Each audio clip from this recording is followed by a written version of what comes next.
पूर्वी उत्तर प्रदेश के गोरखपुर से आजमगढ़ की अंबेडकर नगर और संत कबीर नगर की इस बेहतरीन वर्ल्ड क्लास कनेक्टिविटी का उपहार आज आपको प्राप्त हो रहा है। इसके लिए मैं आप सभी को बधाई देते हुए आपका मैं अभिनंदन करता हूं, स्वागत करता हूं। बहनों और भाइयों, देश के यशस्वी प्रधानमंत्री मोदी जी ने देशवासियों के सामने आजादी के अमृत महोत्सव वर्ष के अवसर पर जो लक्ष्य तय किया था, उस लक्ष्य को प्राप्त करने के लिए कि 2047 में भारत एक विकसित भारत होगा, उस विकसित भारत के लिए विकसित और आत्मनिर्भर उत्तर प्रदेश बनाने की दिशा में डबल इंजन की भारतीय जनता पार्टी की सरकार के द्वारा किए गए प्रयासों का एक प्रतिफल है कि उत्तर प्रदेश बीमारू राज्य से अब एक्सप्रेस वे प्रदेश के रूप में अपनी पहचान बना रहा है। याद करिए क्या हालत थी आज से 8 वर्ष पहले के। बहनों भाइयों, उत्तर प्रदेश का नौजवान कहीं जाता था, उत्तर प्रदेश का कोई नागरिक जाता था, पहचान का संकट होता था, पहचान का संकट होता था। लोग आजमगढ़ का नाम लेने से घबराते थे, उत्तर प्रदेश का नाम लेने से घबराते थे। आजमगढ़, अरे इसने मुख्यमंत्री दिए, एक नहीं 2 मुख्यमंत्री आजमगढ़ ने दिए, और इस आजमगढ़ को पहचान का मोहताज होना पड़ा था। लेकिन आज 8 वर्ष के अंदर प्रधानमंत्री मोदी जी के मार्गदर्शन में आजमगढ़ पहचान का मोहताज नहीं है। आजमगढ़ अब आजमगढ़ से अदम्य साहस का गढ़ बन चुका है। अब यह विकास की मुख्य धारा के साथ जुड़ चुका है। और इसके लिए तो प्रधानमंत्री जी ने कहा था कि विकास के लिए गति चाहिए, प्रगति के लिए गति चाहिए, समृद्धि के लिए प्रगति चाहिए, और जब गति होगी तो प्रगति होगी, प्रगति होगी तो समृद्धि होगी, और समृद्धि होगी हर चेहरे पर खुशहाली भी होगी। यही तो खुशहाली का राज है, और इसी खुशहाली के साथ आपको जोड़ने के हम लोग आए हैं।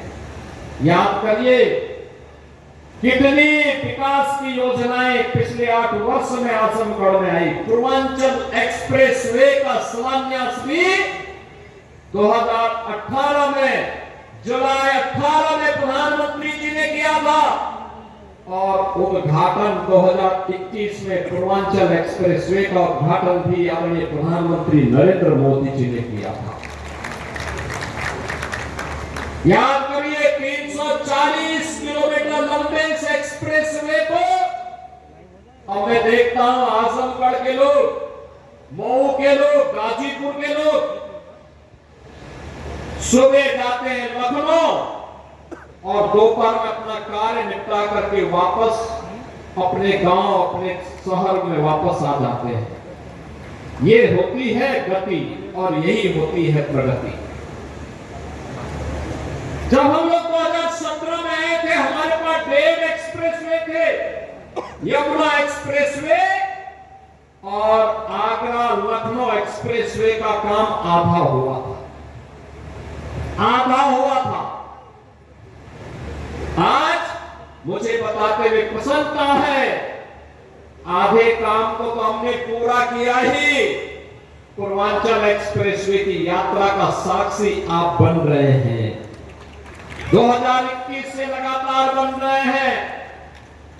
2022 में बुंदेलखंड एक्सप्रेसवे चालू हो गया है, 300 किलोमीटर का है, पूर्वांचल एक्सप्रेस वे 340 किलोमीटर का बन करके पहले तैयार हो चुका है। अब इसकी कनेक्टिविटी सीधे पटना तक के लिए पूरी होने जा रही है।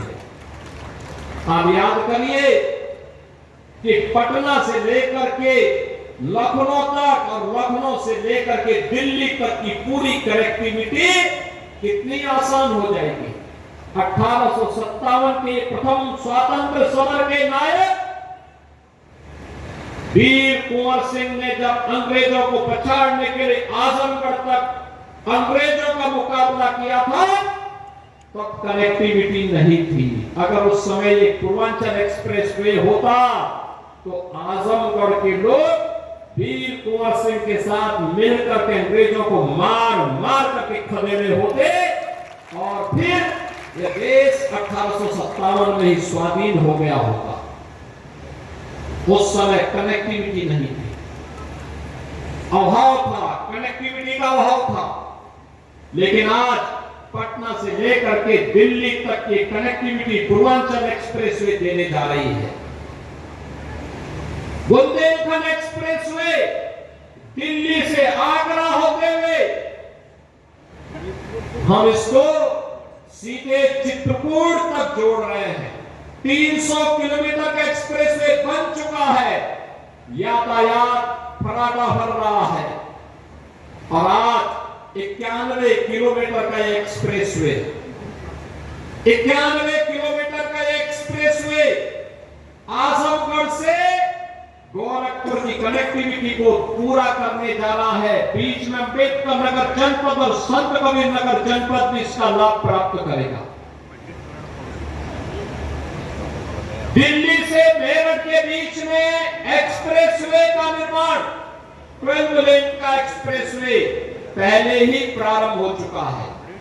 एक्सप्रेसवे बनने के पहले दिल्ली से मेरठ की दूरी को तय करने में लगते थे 3 घंटे, और आज एक्सप्रेसवे हो गया है तो मात्र 40 से 45 मिनट में इस दूरी को तय किया जा सकता है। बहनों और भाइयों, गंगा एक्सप्रेसवे लगभग 600 किलोमीटर लंबा बन रहा है। 600 किलोमीटर लंबा, मेरठ से लेकर के प्रयागराज तक इसकी बेहतरीन कनेक्टिविटी हो रही है। इस वर्ष के अंत तक हम उसको भी आदरणीय प्रधानमंत्री जी के कार्यक्रमों से लोकार्पित करने वाले हैं। लखनऊ से कानपुर के बीच का एक्सप्रेसवे, बलिया लिंक एक्सप्रेसवे और इस प्रकार के लगभग 6 एक्सप्रेसवे निर्माणाधीन है। शेष पर कार्य होने जा रहा है। यानी इंफ्रास्ट्रक्चर को इतना मजबूत कर देंगे, इतना मजबूत कर देंगे कि उत्तर प्रदेश को समृद्ध होने से कोई रोक नहीं सकता है, कोई वंचित नहीं कर सकता है।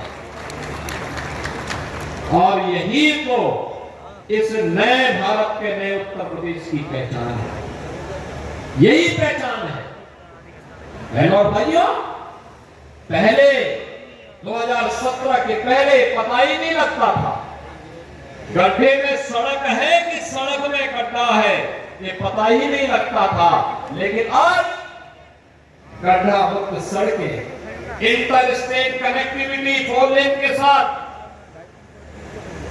हर जनपद मुख्यालय 4 लेन की कनेक्टिविटी के साथ, हर तहसील और ब्लॉक मुख्यालय 2 लेन की कनेक्टिविटी के साथ। याद करिए 2017 के पहले 2 एयरपोर्ट थे, आज उत्तर प्रदेश के अंदर 16 एयरपोर्ट क्रियाशील हैं, उसमें से 4 इंटरनेशनल एयरपोर्ट हैं। अयोध्या का इंटरनेशनल एयरपोर्ट महर्षि वाल्मीकि के नाम पर प्रारंभ हो चुका है। महर्षि वाल्मीकि के प्रति कृतज्ञता ज्ञापित करते हुए कार्यक्रम आज वहां पर सफलतापूर्वक संचालित हो रहा है। बहनों और भाइयों, विकास की रफ्तार को आगे बढ़ाने के लिए हमारे पूर्वी उत्तर प्रदेश के नौजवानों को, हमारे उत्तर प्रदेश के नौजवानों को नौकरी और रोजगार के लिए देश और दुनिया के अंदर न जाना पड़े, बल्कि दुनिया रोजगार मांगने के लिए उनके पास आए, इसके लिए औद्योगिक क्लस्टर इन एक्सप्रेसवे के किनारे ही विकसित किए जा रहे हैं। इन्हीं के किनारे विकसित किए जा रहे उद्योग यही लगेंगे, यही पे इसका लाभ मिलेगा। पहचान का मोहताज नहीं होना पड़ेगा। हमारे यहाँ के नौजवानों को उसी के गांव, उसी के क्षेत्र में नौकरी भी मिलेगी, रोजगार भी मिलेगा और आने वाली पीढ़ी को खुशहाल बनाने में और प्रधानमंत्री मोदी जी के संकल्प के अनुसार विकसित भारत के सपने को साकार करने का जो लक्ष्य उन्होंने हमें दिया है, उस लक्ष्य को प्राप्त करने में उत्तर प्रदेश अपनी भूमिका का निर्वहन करेगा। आज इंफ्रास्ट्रक्चर इसी बात को लेकर के आपको समर्पित किया जा रहा है। बहन और भाइयों, विकास का कोई विकल्प नहीं हो सकता। जो लोग जाति के नाम पर बांटने वाले लोग हैं, ये वही लोग हैं जिनको सत्ता मिली थी, जाति के नाम पर तो बांटते थे, लेकिन जब सत्ता में आते थे तो सत्ता में आने पर तब ये लोग अपने परिवार की बात करते थे। अभी आप मुझे बताइए, 60,244 पुलिस भर्ती हुई है ना? आजमगढ़ के लोग भर्ती हुए हैं कि नहीं हुए हैं? मुझे बताओ, भर्ती हुए हैं ना? आप मुझे बताओ, किसी से कोई पैसा मांगा है क्या? कोई सिफारिश करवानी पड़ी है क्या? अरे हर जाति, हर संप्रदाय से जुड़े हुए लोग भर्ती हुए हैं और इसमें भी 12,045 केवल बेटियां भर्ती हुई है। 12,045। उनकी ट्रेनिंग भी प्रारंभ होने जा रही है, यानी आज वे सभी लोग योग की ट्रेनिंग ले रहे हैं। कल वे योग दिवस के कार्यक्रम में भागीदार बनेंगे अलग अलग जनपदों में और परसों से उनकी ट्रेनिंग। याद करिए, उत्तर प्रदेश का नौजवान एक साथ 60,244 एक साथ भर्ती हो गया, कोई सिफारिश नहीं। 2017 के पहले हुआ होता तो चाचा और भतीजा झोला लेकर के वसूली के लिए निकल गए होते। यानी वहां पर भी भेद होता था। पैसा लेकर के किसी की भर्ती नहीं होती थी, उसके बगैर तो होती ही नहीं थी। लेकिन अब कोई भेदभाव नहीं, अब तो सबको अवसर मिल रहा है। सबका साथ और सबके विकास का यही भाव है, सबका विश्वास और सबका प्रयास यही है, जिसमें सबकी भागीदारी होगी, कोई भेदभाव नहीं होगा। अब तो आजमगढ़ का नौजवान कहीं जाएगा देश के अंदर और दुनिया के अंदर, केवल ये बोल दे मैं उत्तर प्रदेश से हूं, तो लोग बड़े सम्मान के साथ देखेंगे। उत्तर प्रदेश का मतलब उत्तर प्रदेश जिसने विरासत और विकास का एक अद्भुत समन्वय स्थापित किया है। महाकुंभ प्रयागराज, महाकुंभ प्रयागराज, अयोध्या में राम जन्मभूमि पर भगवान रामलला के भव्य मंदिर का निर्माण होना, काशी में काशी विश्वनाथ धाम का होना, मां विंध्यवासिनी धाम का विकसित होना, चित्रकूट धाम का विकसित होना, ये सभी आज एक नई पहचान दिला रहे हैं। और अब तो मथुरा वृंदावन की तरफ हम भिड़ चुके हैं। मथुरा वृंदावन में भी हमारा कार्य प्रारंभ हो चुका है। बहनों और भाइयों, ये पहचान है नई यूपी की। हम विरासत का भी संरक्षण करेंगे, विकास भी करेंगे। अपने इतिहास को, अपने पुराण को, अपनी परंपरा को विस्मृत करके विकास का कोई मायने नहीं। और ये विरासत है, हम राम और कृष्ण की परंपरा पर, भगवान विश्वनाथ की परंपरा पर, मां विंध्यवासिनी की परंपरा पर, रागे राघव की परंपरा पर, अयोध्या सिंह उपाध्याय हरियोग की पावन परंपरा को और महर्षि दुर्वासा की भी परंपरा को, बाबा भृगु की परंपरा को भी आगे बढ़ाने का अभी मैं अंबेडकर नगर गया था पिछली सप्ताह, अंबेडकर नगर, वहां पे शिव बाबा धाम में भी मैंने दर्शन किए थे और श्रवण धाम में भी मैंने दर्शन किया। क्या प्राचीन परंपरा है, क्या लोगों ने सजो करके रखी हुई है। अब इसका संरक्षण का दायित्व तो हमारे ऊपर है। अगर हम इसको संरक्षित नहीं करेंगे, आने वाली पीढ़ियां हमें क्या बोलेंगी। और उसको संरक्षित करते हुए विकास हो रहा है, औद्योगिक विकास भी हो रहा है, इंफ्रास्ट्रक्चर आधुनिक दिया जा रहा है, नौजवान के लिए रोजगार और नौकरी की सुविधा उपलब्ध करवाई जा रही है, बेटी और व्यापारी को सुरक्षा दी जा रही है, हर एक नागरिक को सुरक्षा की गारंटी दी जा रही है। और सुरक्षा पर जिसने सेंध लगाने का कार्य किया तो उसके लिए यमराज का टिकट भी उसे उपलब्ध करवाया जा रहा है। बहनों और भाइयों, यह आवश्यक है कि जो दूसरों के सुरक्षा के लिए खतरा बने, उसके लिए पहले से एक टिकट रिजर्व करवा दो, रिजर्व करवा दो। और बहनों और भाइयों, यही कहने के लिए आज मैं आपके पास आया हूं, आपसे कहने के लिए विकास की रफ्तार थमेगी नहीं, अनवरत आगे बढ़ेगी, क्योंकि यही विकास विकसित भारत का आधार बनेगा। आत्मनिर्भर उत्तर प्रदेश और आत्मनिर्भर भारत का आधार बनेगा। और उसका आधार बनने वाला है एक्सप्रेसवे और हाईवे, रेलवे की कनेक्टिविटी, एयर कनेक्टिविटी। महाराज सुहेलदेव के नाम पर आजमगढ़ में आज विश्वविद्यालय बन गया है और साथ साथ यहाँ के मेडिकल कॉलेज में नर्सिंग कॉलेज का भी निर्माण हो चुका है। बहनों और भाइयों, एक नई पहचान दिला रहा है आप सबको, और इस पहचान के लिए आज हम सब आपके पास आए, आपसे कहने के लिए कि हम विकास के बारे में सोचें। ये लोग जाति के नाम पर बांटने वाले लोग जब भी सत्ता में आए, इन्होंने अपने परिवार की चिंता की, अपनी जाति की भी चिंता नहीं की, केवल परिवार की चिंता की।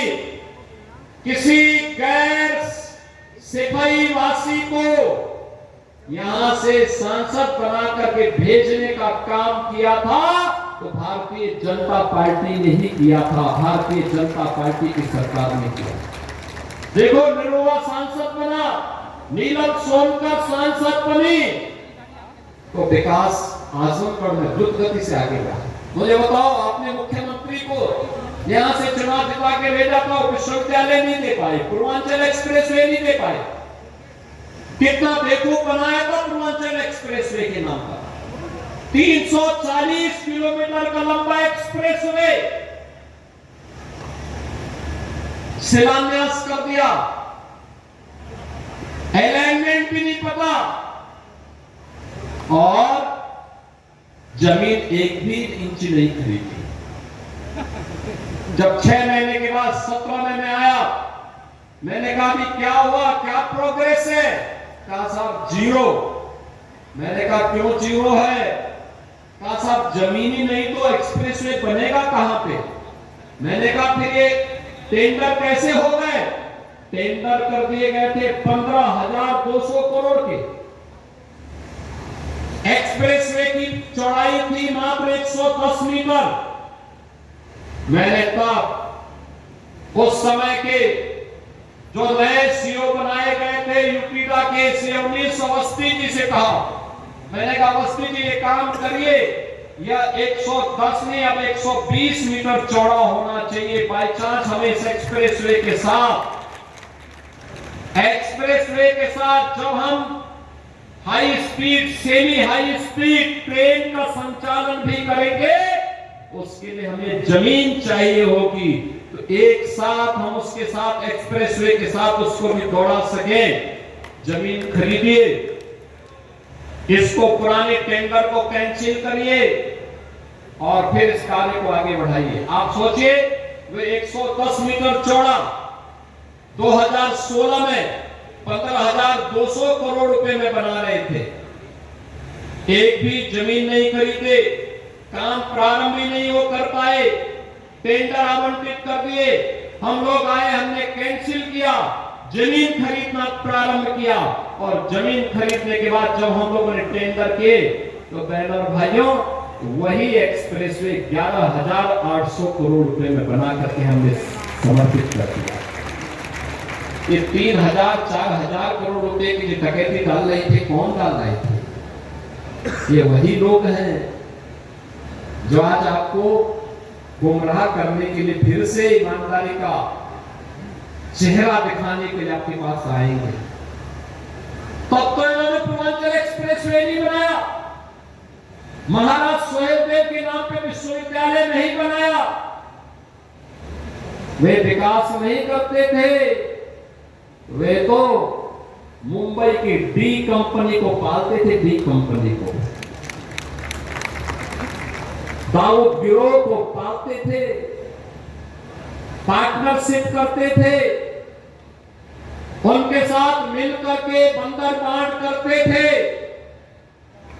सुरक्षा में सेंध लगाते थे, कोई आतंकी वारदात होती थी, बदनाम आजमगढ़ होता था, पहचान का संकट मेरे नौजवानों के सामने आता था। आज तो ऐसा नहीं है, देश की सुरक्षा में सेंध कोई लगाएगा तो आजमगढ़ की पहचान पे संकट नहीं आएगा, बल्कि संकट पैदा करने वाले को पहले से ही जहन्नुम का टिकट दे दिया जाएगा कि जाओ भाई। देश की सुरक्षा पर कोई खिलवाड़ नहीं, ये नया भारत है। और प्रधानमंत्री मोदी जी ने ऑपरेशन सिंदूर के माध्यम से देश के दुश्मनों को स्पष्ट संदेश भी दे दिया है। कोई भारत की सुरक्षा में सेंध लगाएगा, आतंकवाद को भड़काएगा, आतंकवाद को प्रेरित और प्रोत्साहित करेगा तो घुस करके मारेंगे, चाहे वह सर्जिकल स्ट्राइक हो, एयर स्ट्राइक हो, ऑपरेशन सिंदूर हो। भारत के बहादुर जवान दुश्मन की माद में घुस करके निकाल प्रहार करेंगे और देश की सुरक्षा वालों का काम तमाम करेंगे। और आज देख रहे हैं आप, और इसलिए बहनों और भाइयों में आज आपके पास आया हूं, नए भारत के नए उत्तर प्रदेश को विकास के साथ साथ विरासत के कार्यक्रमों के साथ गौरव की अनुभूति होनी चाहिए। ये आपको एक नई पहचान दिला रहा है, आपको सम्मान दिला रहा है। सम्मान के साथ आने वाली पीढ़ी को जब आप अपनी इस विरासत को सौंपेंगे, आप भी कह सकते हैं, आप भी तब ये कह सकते हैं कि वो गौरवशाली पीढ़ी है जिन्होंने राम जन्मभूमि में 500 वर्षों के बाद रामलीला को विराजमान होते हुए अपनी आंखों से देखा है। आप में से हर व्यक्ति कह सकता है हमारी वो पीढ़ी है जिसने पूर्वांचल एक्सप्रेसवे के उद्घाटन कार्यक्रम का जो साक्षी बना था। हम वे पीढ़ी है जिन्होंने आजमगढ़ में भी जो कभी कल्पना नहीं करता था, आजमगढ़ में महाराज सोहेलदेव को 1000 वर्षों के बाद उनकी स्मृतियों को जीवित करते हुए एक विश्वविद्यालय की स्थापना के कार्यक्रम को आगे बढ़ गया। अब तो ये उद्घाटन भी हो गया। अब तो आजमगढ़ 2 एक्सप्रेसवे के साथ जुड़ चुका है। पूर्वांचल एक्सप्रेसवे लखनऊ के साथ, गोरखपुर लिंक एक्सप्रेसवे के साथ भी जुड़ चुका है। और साथ साथ 4 लेन की कनेक्टिविटी गोरखपुर से, वाराणसी से, प्रयागराज से, सभी ओर से 4 लेन की कनेक्टिविटी के साथ भी जुड़ चुका है। कितना बेहतरीन। आप मुझे बताओ, आजमगढ़ की साड़ी को महत्व 2017 के पहले नहीं मिल पाया था, और यहाँ की ब्लैक पॉटरी को भी महत्व 2017 के पहले नहीं मिल पाया था। हमने चेहरा नहीं देखा, हमने तो उसको एक पहचान दिलाई। आज आजमगढ़ की साड़ियां भी, मुबारकपुर की साड़ियां भी देश और दुनिया में पसंद की जा रही है, और यहाँ की ब्लैक पॉटरी को भी एक पहचान मिल रही है। आपने एक कलाकार को आजमगढ़ ने देश की संसद में भेजा, और जैसे दिनेश लाल यादव निरुआ जी जैसे सांसद बने, हमने हरिहरपुर में एक संगीत महाविद्यालय भी स्वीकृत कर दिया। आप सोचिए, हरिहरपुर में इस संगीत का एक घराना था, पहचान के लिए मोहताज हो रहा था। गायन, वादन, नृत्य, सभी विधाएं यहां एक साथ पैदा होती थी। लेकिन जिन्होंने आतंक का गढ़ आजमगढ़ को बनाया था, वे लोग इन्हें ढूंढ नहीं पाए। उनके पास इतनी फुर्सत नहीं थी कि ब्लैक पोट्री को सम्मान दे सके, आजमगढ़ की साड़ी को सम्मान दे सके, हरिहरपुर गांव की संगीत की विधा को सम्मान दे सके, आजमगढ़ में विश्वविद्यालय दे सके, आजमगढ़ को एयर कनेक्टिविटी के साथ जोड़ सके, आजमगढ़ को पूर्वांचल एक्सप्रेसवे के साथ या गोरखपुर लिंक एक्सप्रेसवे के साथ या फिर एक 4 लेन की कनेक्टिविटी के साथ जोड़ सके। जब फुर्सत होगी तब तो कोई जोड़ेगा, उनके पास तो फुर्सत ही नहीं थी। जब संकट आता था, ऑस्ट्रेलिया या फिर इंग्लैंड चले जाते थे, लोगों को उसके पुरसे हाल पर छोड़ देते थे। लेकिन आज डबल इंजन की सरकार की, भारतीय जनता पार्टी की सरकार ने इन सभी प्रकार की सुविधाओं से आपको आच्छादित किया है। और आज इसीलिए इस एक्सप्रेस वे के उद्घाटन कार्यक्रम के साथ जुड़ने के लिए मैं स्वयं आपके पास यहाँ आया हूँ, स्वयं आया हूँ एक बार फिर से करने के लिए। बहनों और भाइयों, पहचान को कभी सम्मानित नहीं करना चाहिए। ये जातिवाद की राजनीति पर्व और त्योहारों में भी आपके उत्साह को भंग करती थी, विघ्न बाधा खड़ी करती थी, निर्दोष हिंदुओं पर झूठे मुकदमे दर्ज होते थे, बेटी और बहनों की इज्जत के साथ खिलवाड़ होता था। आपको याद होगा 2007-8 में सिवनी नेशनल कॉलेज में अजीत राय नाम के एक लड़के की हत्या मात्र इसलिए कर दी थी क्योंकि उसने रिपब्लिक डे पर उसने वंदे मातरम गाने की वकालत की, केवल इसी में उनकी हत्या कर दी। आज कोई दुस्साहस नहीं कर सकता। आज आप वंदे मातरम बड़े शान से गाइए, राष्ट्र की आन मान शान के प्रतीक तिरंगा यात्रा भी आपने ऑपरेशन सिंदूर के समर्थन में निकाली, लोक माता अहिल्याबाई होलकर को सम्मान दिया। कोई आपका बाल मातम नहीं कर पाया, कर भी नहीं पाएगा, क्योंकि सुरक्षा की गारंटी जो सरकार उठा रही है, ये सरकार आपके साथ में। और इसीलिए विकास की इस प्रक्रिया के साथ जुड़ने के लिए जातिवाद से ऊपर उठना पड़ेगा, संप्रदायवाद से ऊपर उठना पड़ेगा, विकास और राष्ट्रवाद के मुद्दे पर आगे बढ़ना पड़ेगा। प्रधानमंत्री मोदी जी ने जो विजन हमें दिया है, विकसित भारत की संकल्पना को साकार करने के लिए हमें प्राण प्रण से जुटना पड़ेगा।